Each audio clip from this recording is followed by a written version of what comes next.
Queridos irmãos, que a graça e a paz do Senhor Jesus Cristo esteja com cada um, com cada família aqui representada nessa noite. Quero convidá-los para que abramos as Escrituras no Evangelho de Lucas, capítulo 17, e os versículos são de 20 a 37. As crianças saem com o reverendo Alberto, ouvirão a exposição da Palavra de Deus, um ambiente especial para elas, e nós vamos estudar a Palavra de Deus aqui. Lucas capítulo 17, versículos 20 em diante, 20 até o 37, são 17 versículos, e o tema nessa noite é invisível, inevitável e irrevogável. Eu sei que essas palavras, elas por si só transmitem alguma coisa, mas o que seria, no âmbito da fé, o que seria esse aspecto invisível, inevitável e irrevogável para nós? Está escrito assim na palavra de Deus, versículo 20 para frente.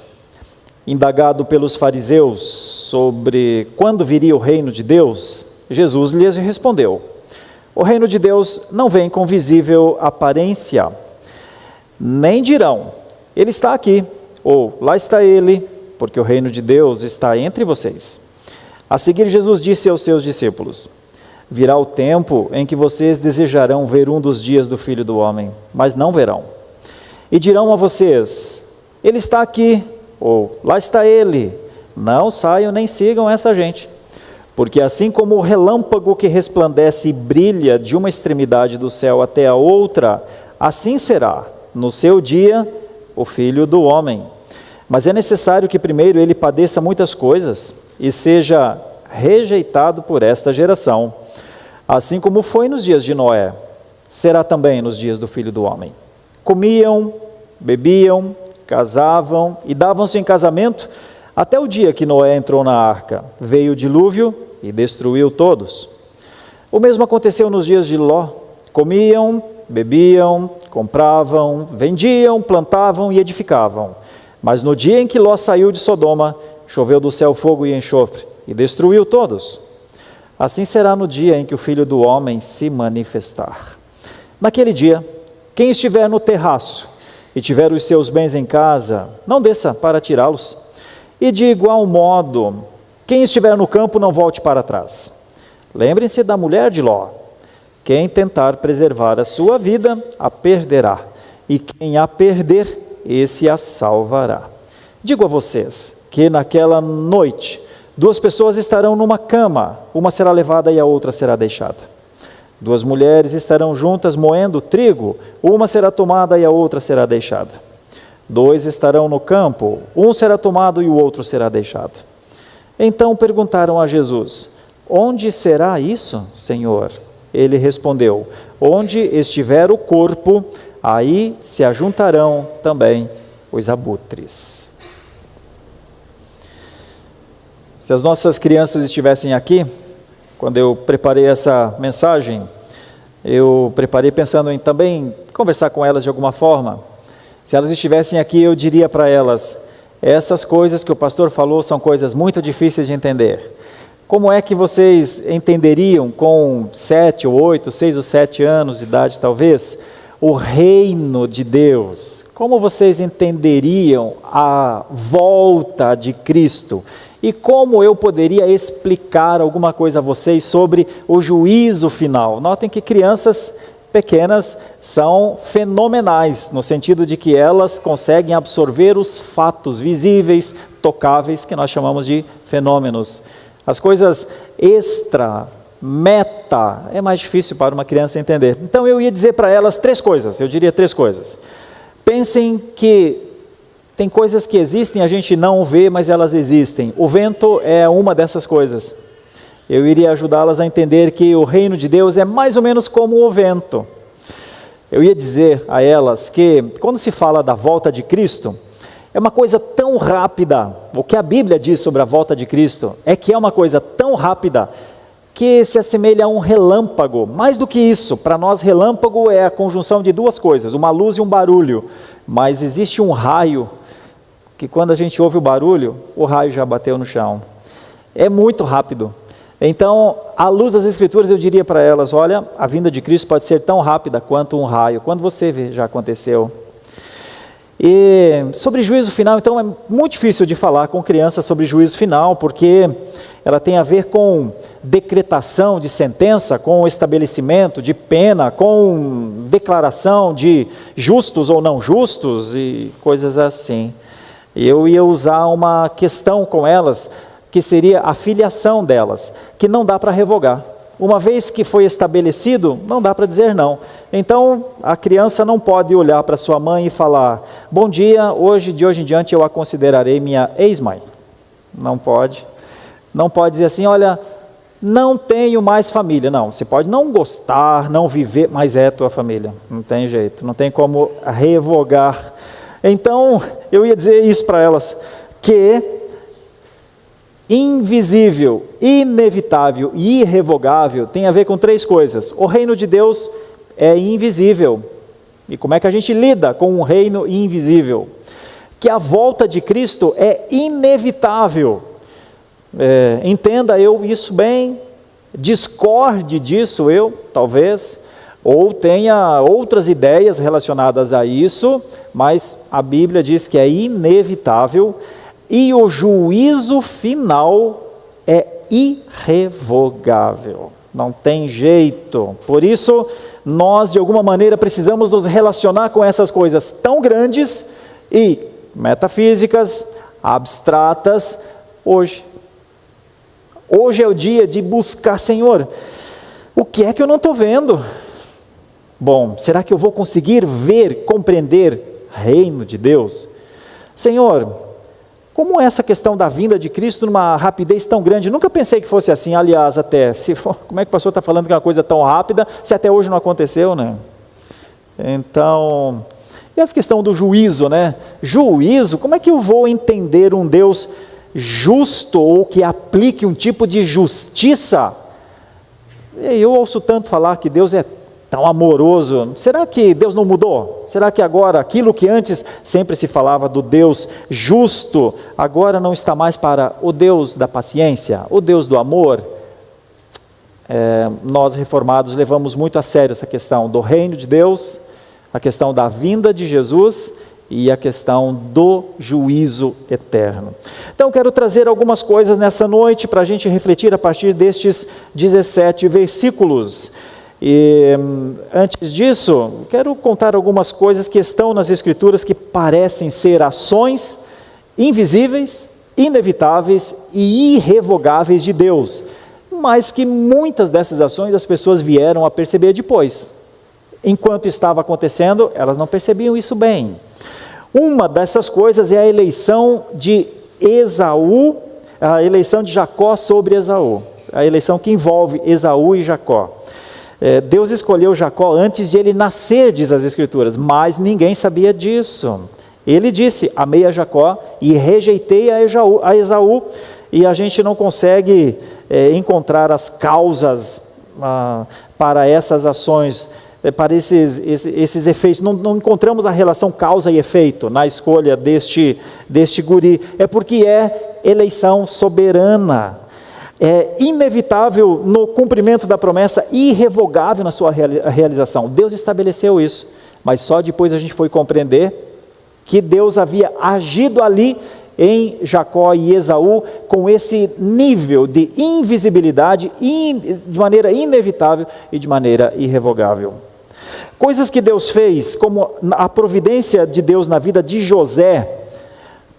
Olha, nós ficamos sabendo depois que Deus permitiu que os irmãos tivessem vendido, Deus permitiu que Faraó ficasse numa grande dependência, Deus permitiu que a fome acontecesse naquele lugar, para que então se levantasse um homem para salvar a todos através de um nível de providência.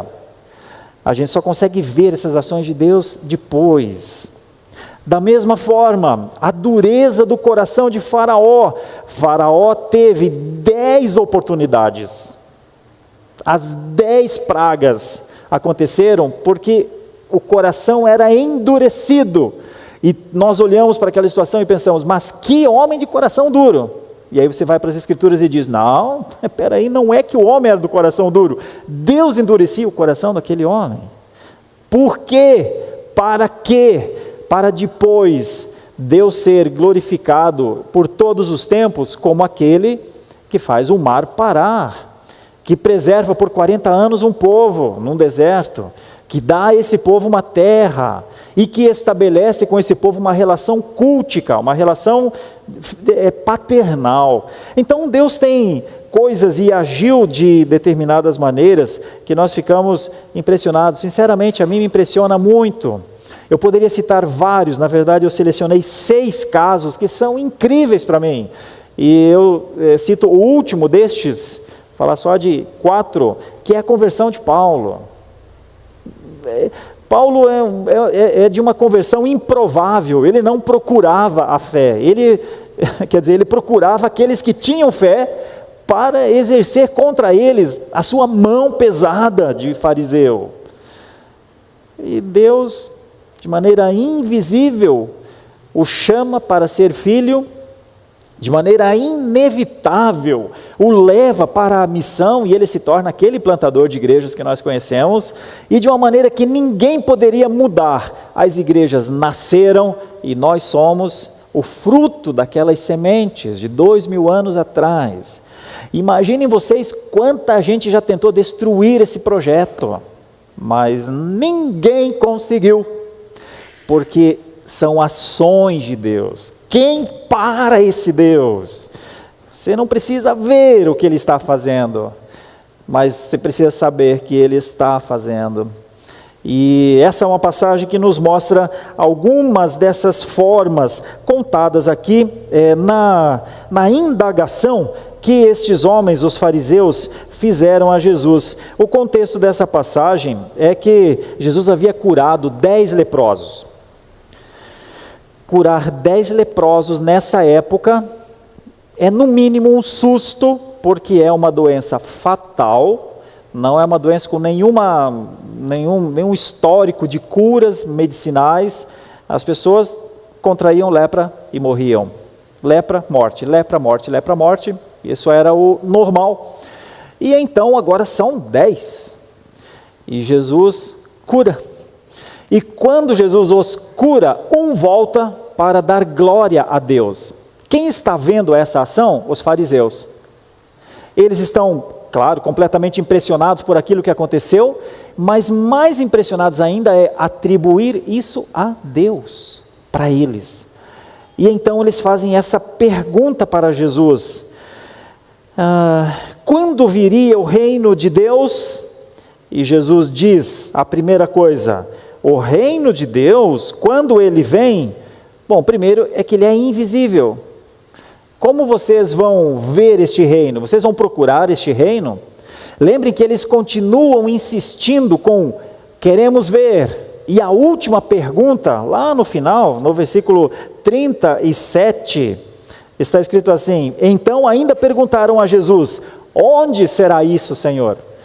Não é interessante que o ser humano está o tempo inteiro dizendo, deixa eu entender isso melhor, deixa eu tocar aqui para ver se então eu acredito, me mostra isso, me prova, bora provar. E Jesus vai dizendo coisas que estão além da busca das provas.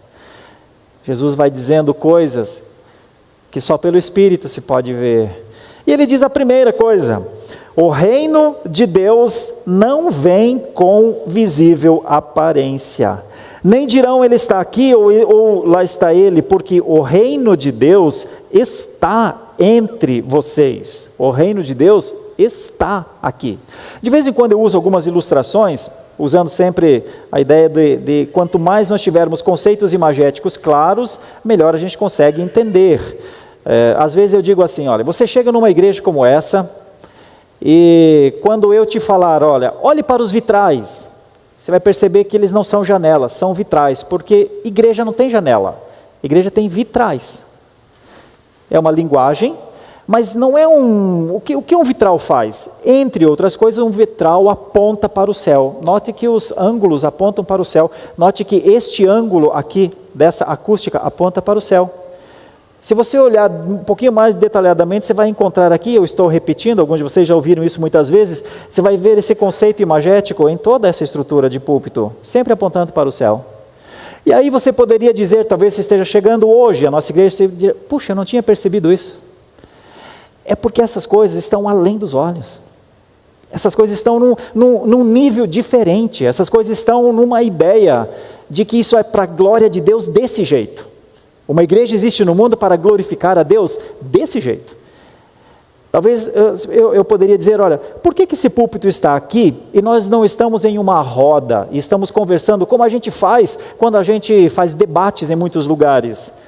Olha, por que esse púlpito está num local um pouquinho mais alto do que o ambiente onde as nossas cadeiras estão? Por que todas essas coisas? Porque a palavra de Deus é mais alta do que nós. Porque a palavra de Deus fala dos céus para nós. São tantos conceitos imagéticos que às vezes a gente se pergunta, puxa, como é que eu não vi isso antes? Como é que eu não pensei nisso antes? É porque o reino é invisível. E de vez em quando a gente traz uma ou outra coisa para que esse reino invisível se torne ou fique ou esteja mais perto um pouquinho da nossa cognição. O que é que Jesus disse para eles? Só com seus olhos vocês não vão ver o reino. Ele é invisível. O reino de Deus não é terreno e nem político. Jesus está dizendo isso a eles. O reino de Deus já está presente, ele só não está consumado ainda. Porque se esse reino estivesse consumado, vocês estariam sofrendo todas as penas agora. Mas quem disse que os fariseus entendem essas coisas? Essas coisas são para que os discípulos compreendam, os discípulos que estão ali perto, enquanto Jesus está dando esta aula aos fariseus. Então a primeira coisa é, o reino de Deus é invisível, meus irmãos. Ninguém de nós queira fazer com que o reino caiba dentro da nossa lógica. Ninguém de nós queira fazer com que o reino caiba dentro das nossas conclusões. O reino de Deus é invisível. Como que as Escrituras falam disso em algumas outras passagens? Por exemplo, Jesus mesmo diz que o reino está no coração deles. Quando Paulo escreveu aos Romanos, Paulo disse no capítulo 14, porque o reino de Deus não é comida, nem bebida, mas justiça, paz e alegria no Espírito Santo. Como é que você pega na mão a justiça? Como é que você toca e sente o cheiro de paz? Como é que você traz para o campo sensorial o que é a alegria no Espírito Santo? O reino é invisível, ele está ali, ele não é tocável, mas ele está ali. Quando Paulo escreveu aos Colossenses sobre essa invisibilidade do reino, ele disse assim, olha, você pode não perceber, mas quando você foi alcançado, ele te libertou do império das trevas e te transportou para o reino do Filho do seu amor. E você se pergunta, eu não estou lembrando disso. Eu não estou lembrando o dia em que eu fui transportado do império das trevas para o reino do Filho do seu amor. É porque essa não foi aquela viagem que eu e você fazemos, ligando o ar-condicionado, ouvindo uma canção, ou desfrutando do verde, de uma linda paisagem. Esse é um transporte que não é físico. Esse é um transporte do seu nome que estava escrito no livro da vida desde antes que existisse livro. Essa é uma ação do poder do reino invisível de Deus. Ele fez isso, ele mudou esse status em todo aquele que ele transportou do império das trevas. Então como é que a gente se relaciona com o reino invisível de Deus? Primeira coisa e super importante, reconhecer que o reino de Deus já está em ação na nossa vida. Reconhecer é dizer, Senhor, não vejo, mas se a tua palavra diz que está. Reconhecer o reino de Deus em nós, não é só reconhecer uma coisa do tipo assim, tá bom, eu não entendo, mas eu aceito. Não, é que o reino de Deus traz o rei. O rei é o Senhor do reino. Então começa com, eu reconheço um reino invisível, e este reino invisível tem um rei, que por sua palavra me orienta, me conduz, me consola, me dirige, me segura. me protege, me acelera. O reino é invisível, mas ele está entre nós. Era isso que Jesus estava dizendo. Por isso, quando Jesus disse, olha, se falarem em questões físicas, fujam das coisas físicas, vocês não vão encontrar satisfação para as suas almas em provas físicas acerca do reino de Deus. Não. Ele existe e ele já está. A única coisa que ele ainda não está é consumado, porque a consumação vem depois e tem implicações. Por isso, Herman Bavinck, na sua dogmática reformada, falando sobre o reino invisível de Deus, ele diz assim: o reino de Deus já está aqui, mas ainda não em sua plenitude, porque a sua consumação será quando Cristo vier em glória. Isso nos leva ao segundo ponto. A consumação deste reino invisível se dará quando Cristo vier em glória. E aí vem a pergunta: como será isso, Senhor? Como é que eu me preparo para isso, Senhor? Qual é a atitude que eu devo ter para o Cristo que virá em glória, Senhor? Quais são os sinais para que eu não seja encontrado desprevenido quando Cristo vier em glória? Eles estavam preocupados com isso. E Jesus não ajuda muito na resposta. Jesus usa uma coisa que os surpreende ainda. Ele fala do raio. Ele diz: olha, não posso ajudá-los, não é da forma como vocês estão pensando. A vinda dele será tão rápida que se vocês não se prepararem antes, agora, já, pode ser que vocês só verão o estrondo do raio. Para quem já esteve perto de raio que caiu, sabe o que é isso. E a gente tem relatos, eu procurei alguns relatos de pessoas que estiveram perto de um raio que caiu. A sensação é de um livramento tão grande de o raio não ter apanhado a pessoa. Olha, tem gente que até vira crente depois que acontece uma coisa assim, porque ali ele dá uma pensada diferente nas coisas da vida. Um raio que caiu a 5, 6 metros, 10 metros e atingiu uma árvore e não atingiu ele, faz as pessoas mudarem de ideia.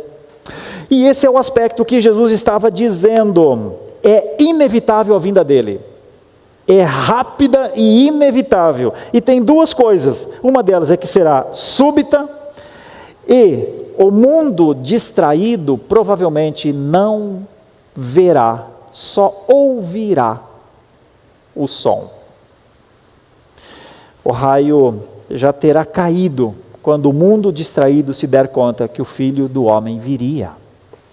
E essa é uma passagem que então dos versículos 22 para frente, até o versículo 37, Jesus conta várias coisas aqui, como que dizendo: olha, nós temos tantas histórias de gente que pregou coisas, ações de Deus, e ao mesmo tempo nós temos tanta gente que não ligou. No tempo de Noé, não ligaram para a mensagem profética. Olha, no tempo de Ló, como eles viviam bem e satisfeitos. Mal sabiam eles que aquela cidade seria destruída em breve. Então Jesus usa exemplos assim, claro, para lembrá-los de que eles estavam vivendo como viviam as pessoas no tempo de Noé e no tempo de Ló. E deixa essa mensagem aqui para os fariseus: a vinda é inevitável e sem aviso prévio. A vinda é inevitável e será um evento inescapável. E Berkoff, quando fala sobre a vinda então do Filho do Homem, ele diz assim: olha, a volta de Cristo não depende da vontade do homem, mas da determinação de Deus. Sabe por quê? O contexto do que Berkoff está falando tem a ver com cristãos que, se eles pudessem, eles diriam: não manda agora não, os meus projetos, o meu casamento, o meu trabalho, os meus sonhos, eu reconheço que um dia o Senhor vai mandar mesmo, mas pode não ser agora. E aí Berkoff diz assim: olha, se o Filho do Homem ainda não veio, não é por conta das nossas ações, ou até muitas vezes querendo retardar a ação de Deus. Isso tem a ver com outra coisa. Isso tem a ver com a paciência de Deus. O Filho de Deus ainda não retornou por conta da paciência de Deus, diz Berkhof. E por conta da missão que a igreja tem de anunciar Cristo a todos os cantos, e que muitas vezes ela não consegue fazer. Mas uma coisa é certa, o que nós podemos perceber em relação a isso está tanto aqui em Lucas 17, quanto no chamado Sermão Escatológico de Mateus 24, que é um texto paralelo a esse daqui, que os cristãos devem se apegar a uma coisa: já que nós não sabemos o dia que o Filho vai voltar, já que será tão rápido como um raio que quando perceber já tocou o chão, vigia agora.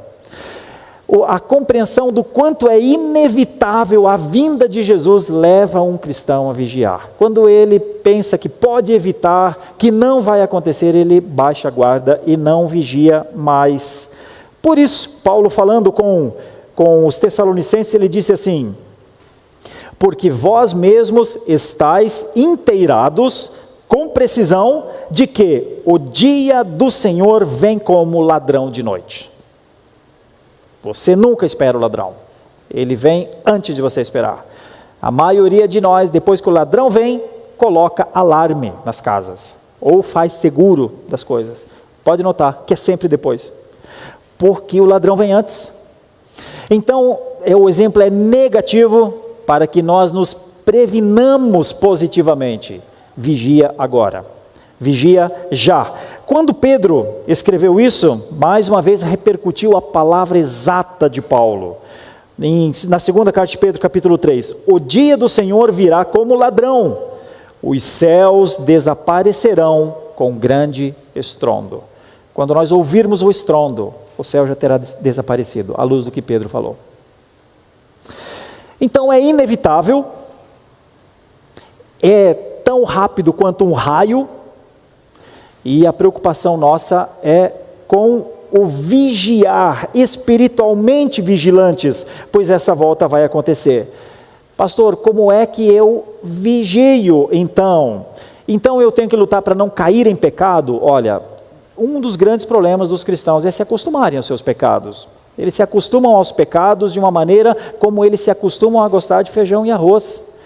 E o grande risco disso tudo é que se parece com aquela parábola das 10 virgens, que elas sabiam que o noivo ia chegar, mas elas não guardaram ou não tiveram cuidado de ter estoque de azeite. Quando o noivo chegou, elas pediram azeite para as outras, e as outras falaram: não, se a gente dividir aqui a gente fica sem, vão na cidade, e então comprem azeite para vocês. E elas saíram, as 5 virgens saíram. E então, quando elas voltaram, a porta estava fechada. Já não dava mais para entrar. As nécias, despreparadas, descuidadas, não entraram mais. E isso nos leva ao terceiro ponto. A ideia do juízo final tem muito a ver com uma porta que se fechou. Depois que a porta fechou, fechou. Como é que a gente se prepara para essas coisas? Já, agora. O reino de Deus é invisível, a vinda de Cristo é inevitável e o juízo final é irrevogável. Depois que a porta fechou, as virgens ficaram fora. Notem que elas estavam com as lâmpadas cheias de azeite agora. Elas tinham ido na cidade, tinham comprado. Elas podiam dizer: mas as lâmpadas estão aqui. Não. Era para estarem preparadas antes. Esse talvez seja um dos grandes desafios do cristianismo responsável dos nossos dias. Não só o vigiar, mas o se preparar. Se preparar em santidade, na busca pelas coisas que são as coisas que Deus agrada. Por quê? Porque à luz do que Jesus disse, está aqui no texto, haverá um dia que será um dia de separação. Esse dia é difícil para nós, irmãos. Nós temos parte disso contada em Apocalipse, quando João fala sobre isso. É difícil, né? Às vezes eu vou para aqueles textos e fico pensando como será isso lá na eternidade, no dia da separação dos justos para com os injustos, e como será, como pessoas verão os seus entes queridos no outro lado. E eu imagino que será um momento, é claro, será a completude de todas as coisas, mas quando eu olho hoje, em perspectiva, olhando para frente, eu fico pensando como deve ser difícil alguém perder um ente amado, um filho precioso, uma filha preciosa, um marido querido, uma esposa do Senhor, perder porque lá na consumação, no juízo final, a pena dela é pagar com a sua própria vida. Então nós temos algumas coisas em relação ao juízo final que podem nos ajudar. Se existirá um evento de separação onde alguns são levados, outros são deixados, se o destino eterno é irrevogável, não haverá segunda chance depois.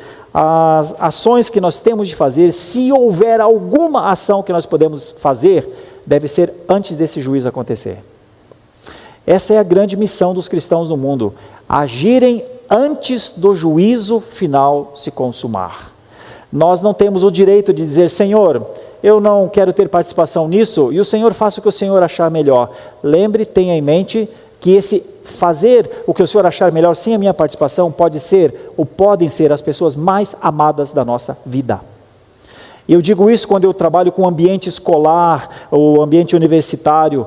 Eu digo: olha, nós dizemos que as pessoas são nossas amigas, nós dizemos que ele é meu amigo, ele é meu amigo, ela é minha amiga, mas o nível de amizade que nós temos para com as pessoas é o nível de se importar com a salvação delas? Porque isso mostra o quanto nós somos amigos das pessoas, quando nós nos importamos com o destino eterno delas. Agora, se falamos que amamos, dizemos para a esposa: eu te amo, dizemos para o marido: eu te amo, dizemos para os filhos: eu te amo, mas não lutamos por eles, não nos sacrificamos no sentido de serviço, de ônus, de dor, muitas vezes dor nos joelhos de tanto orar por eles, em alguma medida, na verdade, estamos demonstrando que não amamos tanto assim, que não somos tão amigos assim. Então, o juízo de Deus é definitivo, a decisão do rei é eterna, não tem outra coisa que possa mudar. E John MacArthur, num texto chamado A Segunda Vinda, ele diz assim: o grande dia será terrível, meus irmãos, mas aí vem um alento para nós, para os que não têm Cristo, mas glorioso para os que o aguardam. Coisa mais linda do mundo é quando a gente vê alguém que, ao conhecer a Jesus, agora aguarda a consumação dos séculos.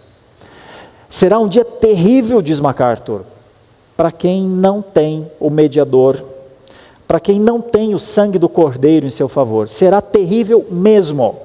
E esse é o ponto de inflexão aqui para dentro do texto. Lembre sempre que esse dia terrível pode ser para as pessoas que nós mais amamos. Então, no protestantismo, nós somos evangélicos o tempo todo.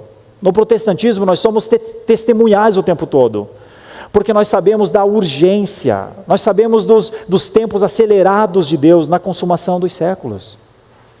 Nós sabemos que os juízos de Deus são ou fazem parte dos motivos que nos fazem as testemunhas intransigentes no mundo, pela glória de Cristo.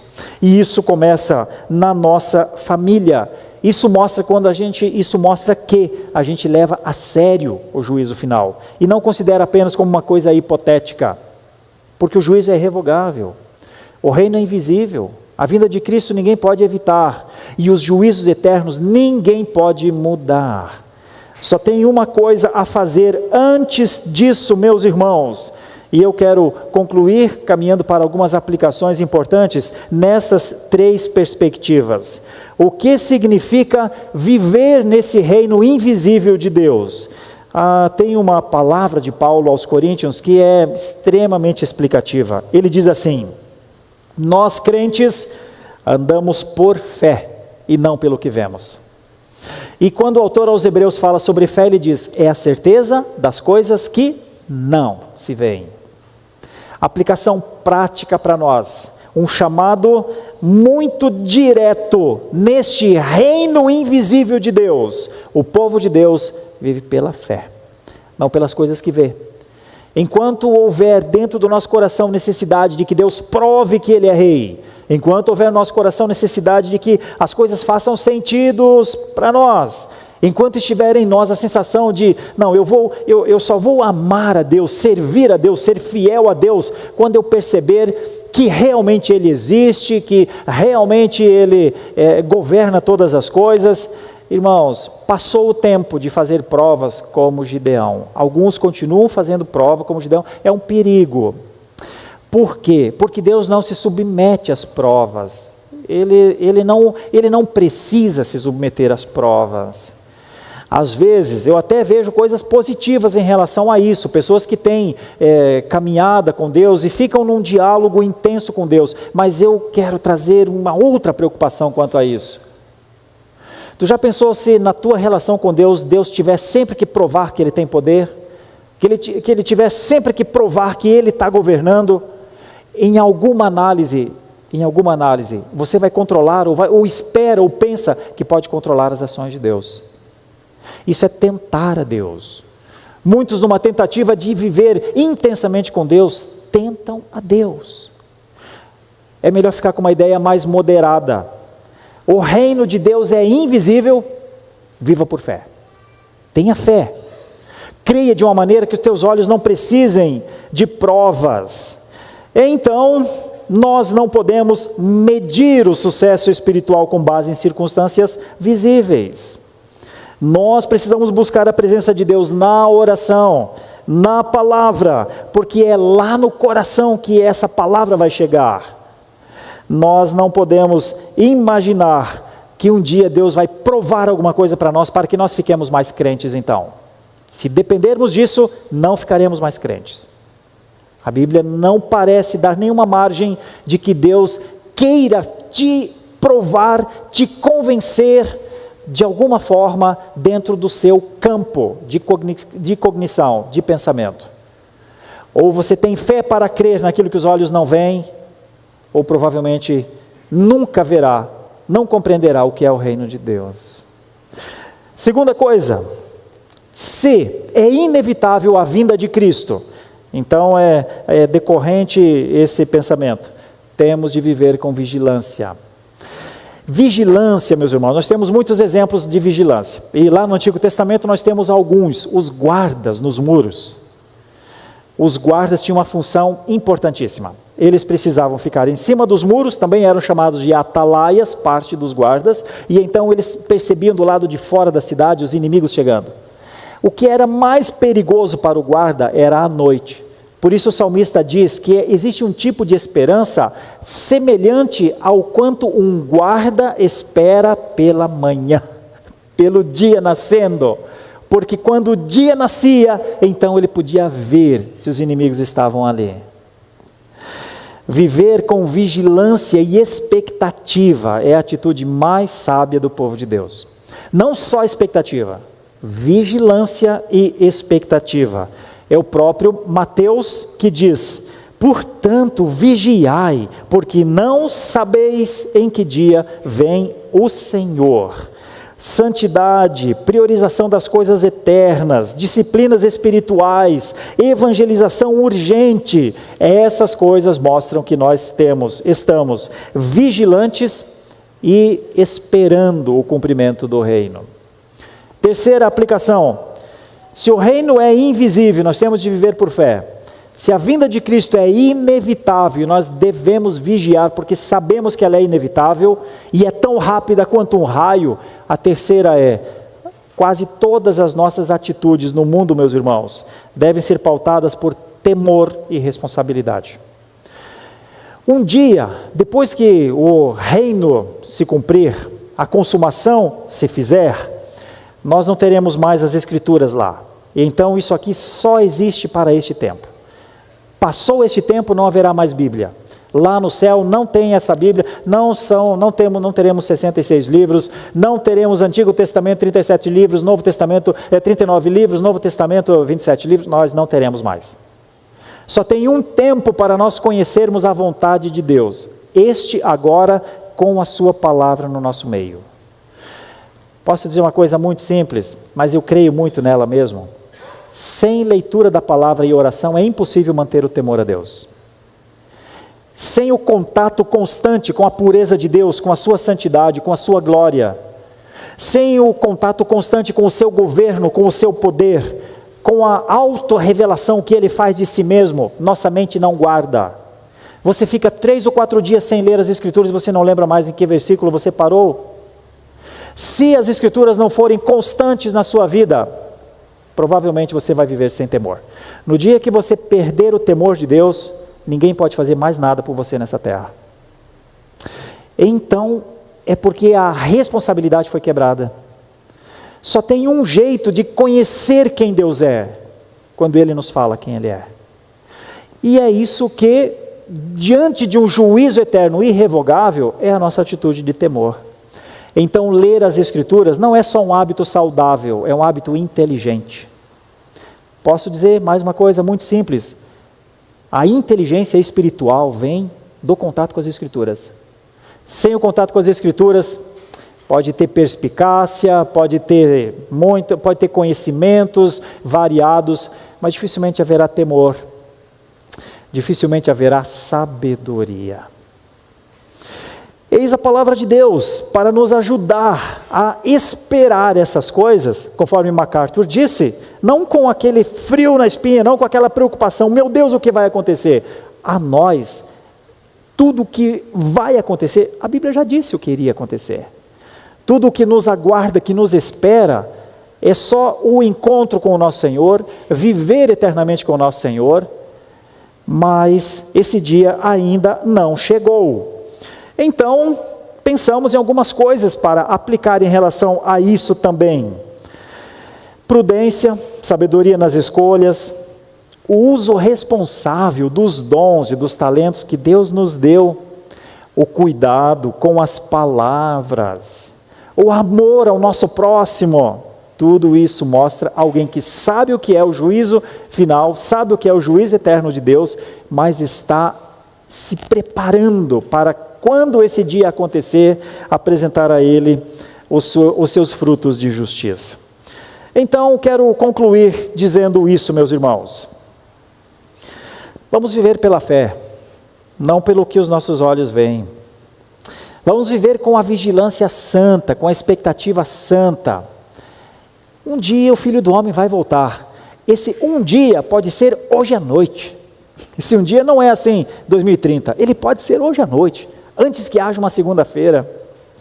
Vamos viver com o temor e com a responsabilidade, porque se Ele voltar hoje à noite, meus irmãos, quem de nós conhece a palavra? Quem de nós fez discípulos? Quem de nós foi fiel nos seus dízimos ao Senhor para que o reino seja expandido na terra?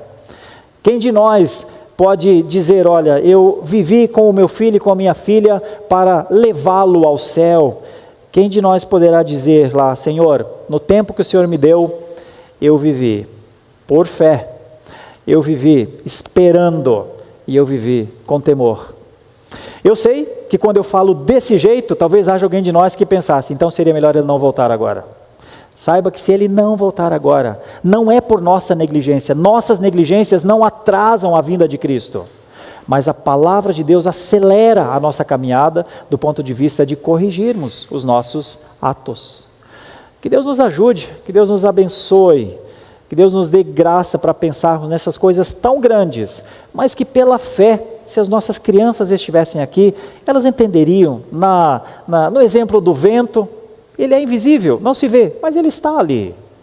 No aspecto do raio, ele é tão rápido, ele vai chegar tão rápido, que nós não temos condição de fazer qualquer coisa depois que o raio bater no chão.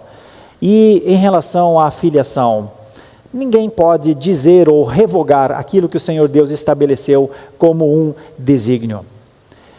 Se nossas crianças entendem, tenho certeza que nós conseguimos entender.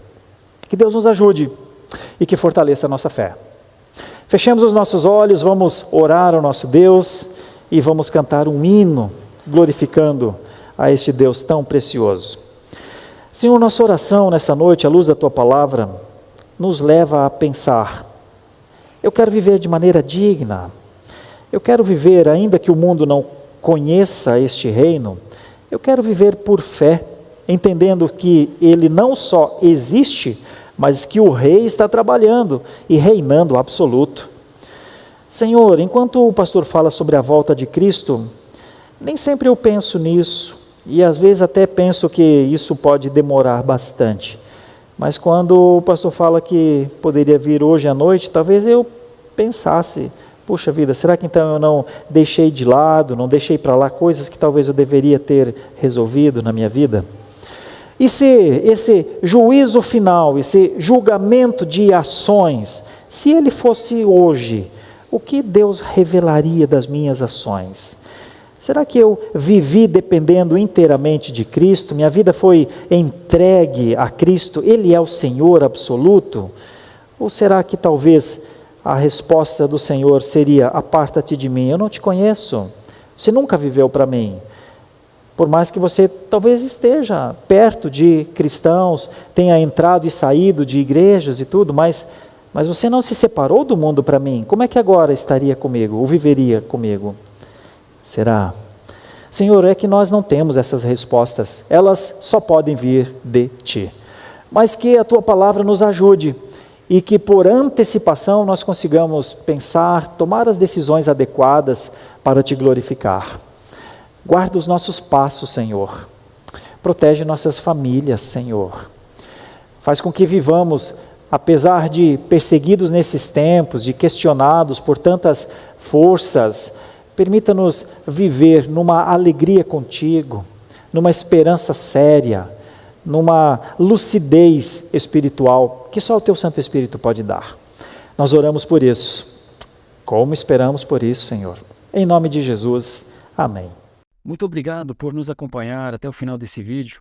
Para receber mais reflexões e ficar por dentro dos próximos conteúdos, te convidamos a seguir as nossas redes sociais que estão na descrição. Alguns vídeos aparecerão na tela, caso queira continuar nos assistindo. Abraço e até a próxima!